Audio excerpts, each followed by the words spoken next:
So let's tell that Clubhouse story where Eric Weinstein got sort of kicked out of his own room. It was Brett, but yes. Oh no, it was Brett. It was Brett.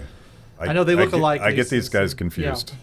Yeah, so I heard about this, and it wasn't him who got kicked out, but he was in the room, and they were discussing, I don't even know what they were discussing, but they were having a conversation, and someone in the audience complained that there was no moderator in the room who was a person of color. They said, all the moderators are white. That's not fair. Make me a moderator.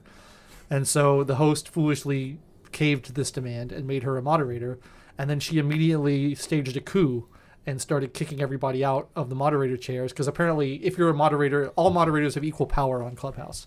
So you can kick everybody out you want. So she kicked all the other moderators out, kicked all the other speakers out, and then brought up a bunch of people from her crowd to talk about what she wanted to talk about, which was all wokeness stuff and racism and things Wasn't like that. Wasn't that the topic of the room too, or somewhat I think it was, but it was like there was no longer a diversity of opinion. It was all like unanimous pro-wokeness arguments from there on out, and it wouldn't let anybody else come in. Yeah. And like that's sort of a problem. You know? It's sort of against the ethos of Clubhouse. And I'm like, yeah, you can just go start another room, but like you got to be careful who you allow moderator privileges, since moderators have such unilateral power in there. Yeah.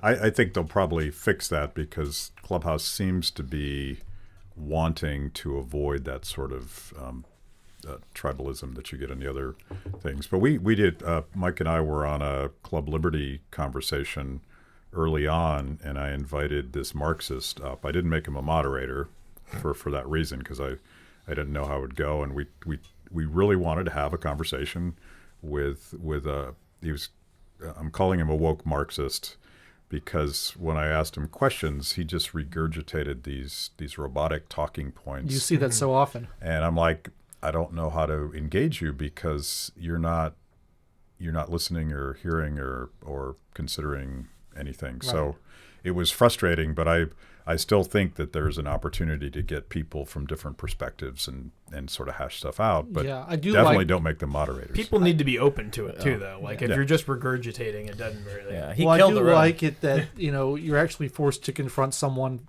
via voice, which is so much harder to do than like over text, and so people have to be a little bit more respectful to each other. You don't, at least I haven't seen anybody just engage in outright name calling or anything on Clubhouse. Because it's not only over it's voice, hard to do that, but others are listening. Yeah, so you have this restraint in your head, like I want to appear measured.